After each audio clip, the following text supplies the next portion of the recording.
Significant impact on the state of Hawaii.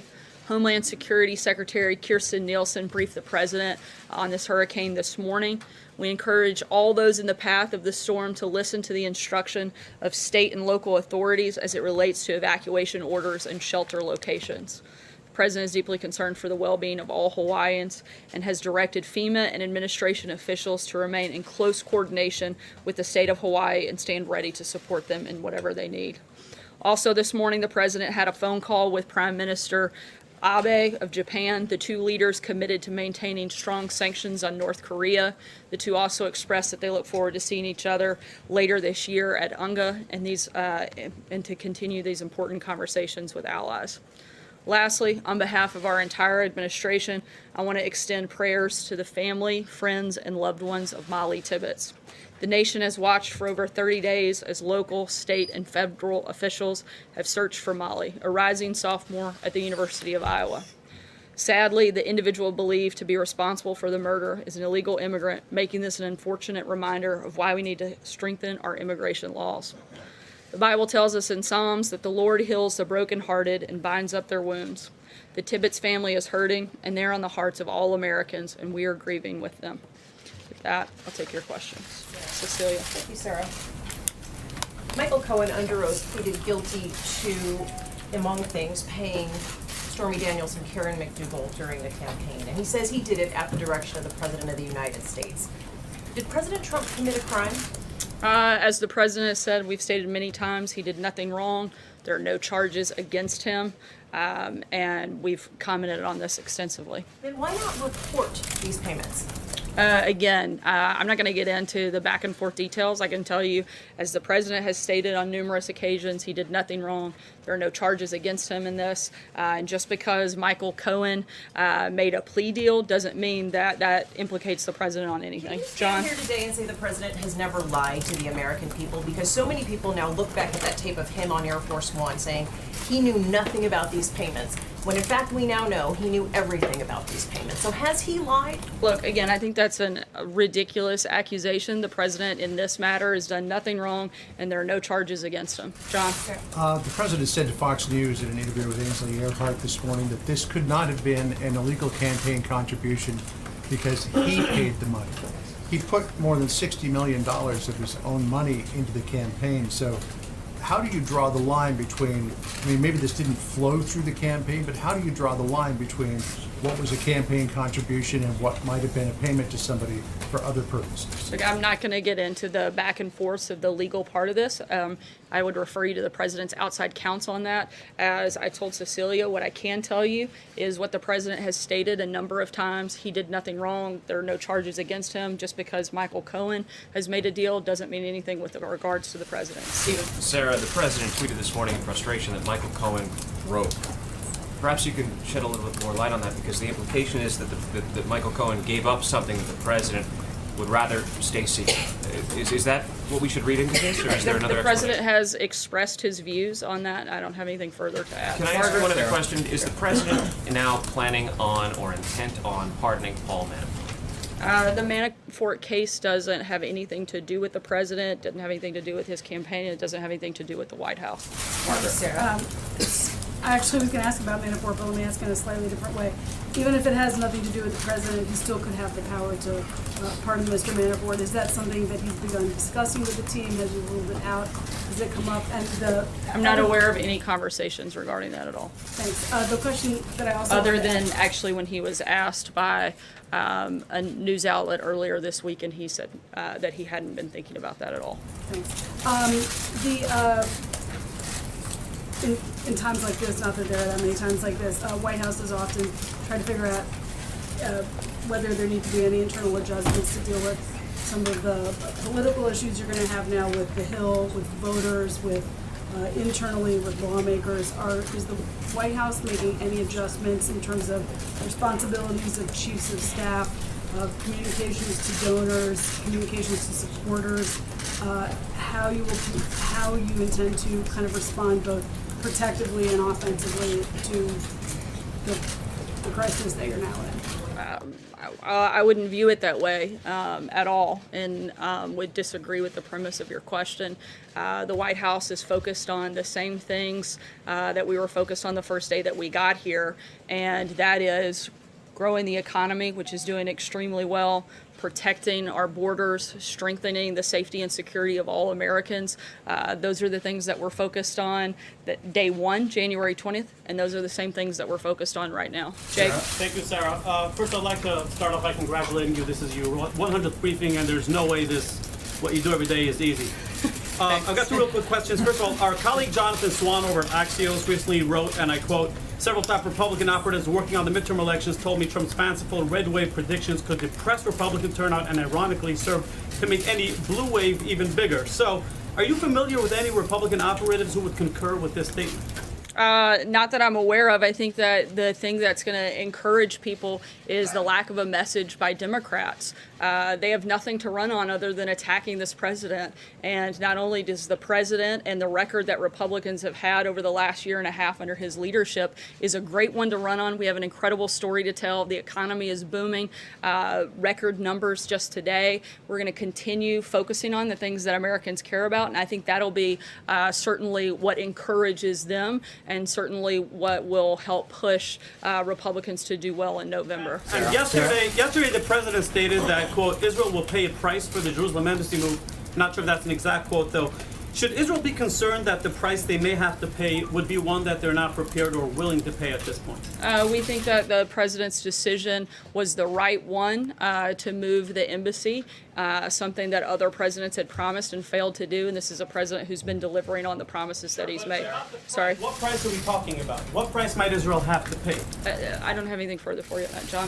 Thanks a lot, Sarah. Since those guilty verdicts yesterday in the Paul Manafort trial, the president has said some kind things about Mr. Manafort. He's called him a good man, a good person. He said he feels badly for what has happened to him. He tweeted today, unlike Michael Cohen, he refused to make up stories in order to get a deal. He tweeted, "Such respect for a brave man." Is Mr. Manafort a simple candidate for a presidential pardon? Once again, that's not something that has been up for discussion. I don't have anything for you Let on me that. ask you about the Kavanaugh nomination. There's some Democrats that are saying that the nomination should be put on hold because of the legal developments yesterday.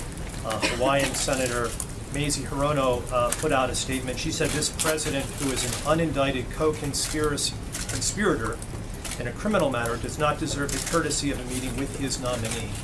What is your reaction to that, Sarah? This is a desperate and pathetic attempt by Democrats to obstruct a very highly qualified nominee. The hearing date has been set for September 4th, and Judge Kavanaugh will be there. Steve? Yes, Sarah. Trade talks between the United States and China are resuming. The president earlier this week expressed quite low expectations for those talks. I'm wondering if that has changed and what you would like to see come out of these discussions. We're, as you said, these conversations are continuing. I don't have any announcements on them. They're ongoing. Certainly what we'd like to see is better trade deals for the United States. The president wants to see free, fair, and more reciprocal trade between other countries, particularly with China, and we're going to continue in those conversations.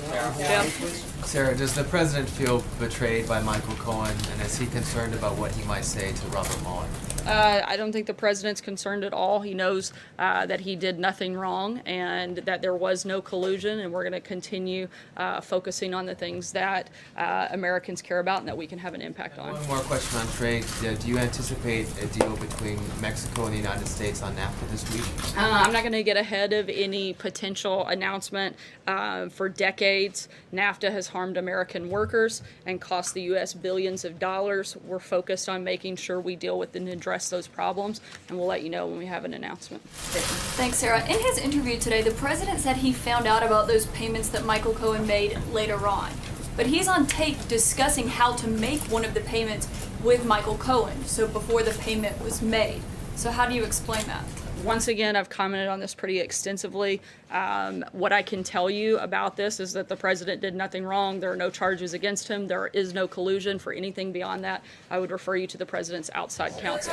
Rudy Giuliani is not a taxpayer-funded spokesperson for the president. You are. So how can I'm you not aware of explain that. something the president said today on the grounds of the White House That seems to contradict an audio that has been confirmed that it is of the president saying that. Once again, I have addressed this a number of times. Just because you continue to ask the same questions over and over, I'm not going to give you a different answer. The president has done nothing wrong. There are no charges against him. There is no collusion. That's what I can tell you about this. If you want something further, I would refer you to the president's outside counsel. Does the White House maintain oh, sorry, that I the called on president? Francesca. I'll Does the come White back to House you, maintain Julie. the president did not have affairs with Karen McDougal or Stephanie Clifford? We've addressed this a number of times. Francesca, go ahead. Thanks, Sarah. Two questions. First, you said that there have been no discussions about potential pardon for Paul Manafort. So you're not ruling it out entirely. I mean, if there's no discussions about it, right, at this point, the president hasn't said he won't do it. It's possible that there could be a pardon for him in the future. Is that correct? The only comment that the president has made on this was when he was asked by a news outlet earlier this week, and he said no, he was not considering that. Well, Beyond was at that, the there time. have been That no was- other that was discussions. before- That was before Paul Manafort was convicted on 8 of the 18 counts at the time when the president was asked that. So I'm asking now, now that he's been convicted on those counts. And I'm if this answering is you now something that there have been no discussions at the White House on that matter. Okay, on a different point. Last time that we were in here, you read off some ex-officials and one current official who the president was considering taking away their security clearance. I wanted to follow up on that and ask you, first of all, who was conducting that review to determine whether or not those security clearances will be pulled? And second of all, I wanted to ask you about a tweet that the president said, saying that he thought that potentially James Clapper is being nice to him so that he doesn't lose his security clearance. Is that a threat that if James Clapper isn't nice to him, that he'll lose his security clearance? No, I don't have any other announcements on that front. We're continuing to review. When we have an announcement, I'll let you know. Sorry, Julie, who's go doing the ahead. review? I'm sorry? Who's doing the review? That was the A other number question. of people involved here at the White House. Julie, go ahead. Sarah, in his tweet about Paul Manafort this morning, the president seemed to be praising him for essentially refusing to cooperate with federal prosecutors in a way that could implicate him, the president. Is that what he meant to suggest? And doesn't that seem to indicate that he thinks that loyalty to him personally is more important with abiding by the law or cooperating with this government in an investigation? Not at all. The Manafort case doesn't involve the president, doesn't involve his campaign, and has nothing to do with the White House. The president has expressed his views. Thanks, Sarah. Michael Cohen's lawyer has suggested publicly that there is new evidence that they would like to present about foreknowledge of election hacking. So does the White House maintain there was no foreknowledge of any election hacking during the 2016 campaign? I'm not aware of anything, no. Sarah, two questions as well for you. Given that 5 convicted felons are now linked to the president or his campaign, and given that the president promised to hire the best people, did he fail to live up to that promise? Look, the president has employed thousands of people in his lifetime and had incredible successes both in business and in the public service. He's the president of the United States. I think he's doing quite well. And can I just follow up my second question, Sarah, just to follow up on Cecilia, because I understand that you don't want to answer the same question a million times, and you said the president did nothing illegal, but I didn't hear a response to the question. Did he lie to the American people when he talked about this on Air Force One? No, and the president's addressed this a number of times. Sarah, thank you. I have a couple of questions. President Trump says he feels badly for Cohen and Manafort. One of the men pleaded guilty to crimes. The other was found guilty of crimes including tax fraud, which robbed the American public of tax dollars they were owed. Why does he feel bad for either of these men? Once again, the president has expressed his views on this matter, and I have nothing else to add on that. Just to follow up on that, does he believe that there's an intrinsic problem with the Justice Department, or does he only believe if someone who is close to him is a victim of the Justice Department? Yeah, I think we've certainly seen a lot of concerns come out of some of the activities of people that worked at the Department of Justice, whether it's Peter Strzok or Lisa Page or James Comey. We've walked through those a number of times, and certainly I think it's given cause for a lot of Americans, some of the activities those individuals engaged in. Thank you, Sarah. The person in question is someone who's close to him. The president paints them as a victim, as if his own Justice Department is not doing its job. Again, certainly the president has expressed his views on this matter, and he's raised concerns about a number of other problems that he's seen within the Department of Justice. Hunter? I wanted to follow up about the earlier question about the president's comments on Fox News with regard to the payments to Ms. Daniels and Ms. McDougal. When exactly did he learn about them? And also, are there any other payments he has now become aware of Or are those the only two women who've received money for agreeing not to repeat their stories of alleged affairs with the president? Once again, I've addressed all that I'm going to say on the Cohen issue. For those specific questions with more details, I would refer you to the President's If we're going to outside refer such counsel. crucial matters to the outside counsel, can't we bring them in here for the briefing? They don't or work even here. better, They have don't a work press here at the conference White with the House, but I would President. certainly encourage you to reach out to them. John. Sure. Thank you, Sarah. Going back to the security clearances, all signs are this is the first time a president personally has been handling the removal of security clearances. It's usually been done by superiors, even in the last two big espionage cases of the Cold War, the Irvin Scarbic case of 1961 and Felix Bloch of 1990. The Secretary of State pulled the security clearances of people accused of espionage. You said the president that others are reviewing it. Who are these others reviewing it, and does the president take a personal role in the potential removal of security clearances? Certainly the President has the constitutional authority to do so.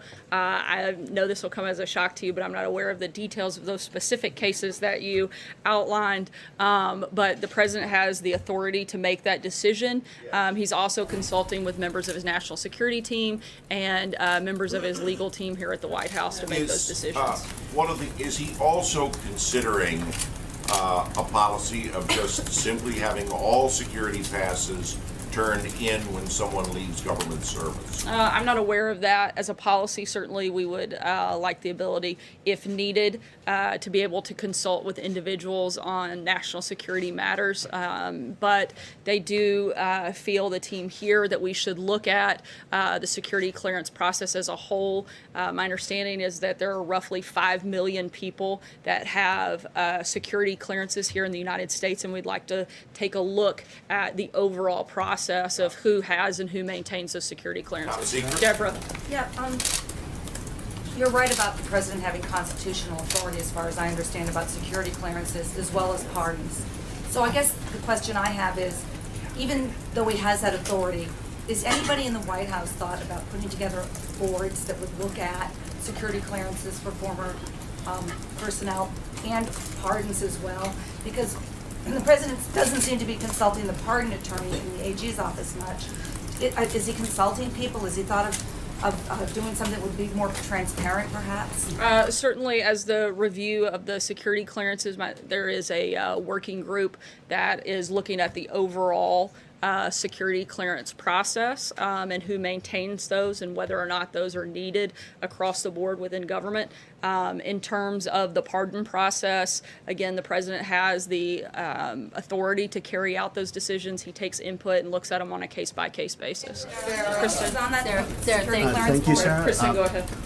Go ahead. It's on that security. You said that there are people who are looking at security clearances. Can you tell us who they are? There are a number of members on the national security team. I'd have to get back to you. I know that the chief of staff is involved in that process. Sarah, thank you. Earlier this week, the president told our colleagues at Reuters that... Can you speak up? I'm sorry. Sorry. The president said earlier this week to Reuters that he could run it in reference to the Mueller investigation. What did he mean by that? The president has said many times that he's chosen to remain uninvolved in this process, and that's where we are right now. If we Is have that an anything indication further, that he's thinking about taking some type of action against Special Counsel Robert Mueller, like revoking his security clearances? I'm not aware of any conversation around that. Sarah, is it an indication that the president sees himself as above the law? Not at all. Raquel, go ahead.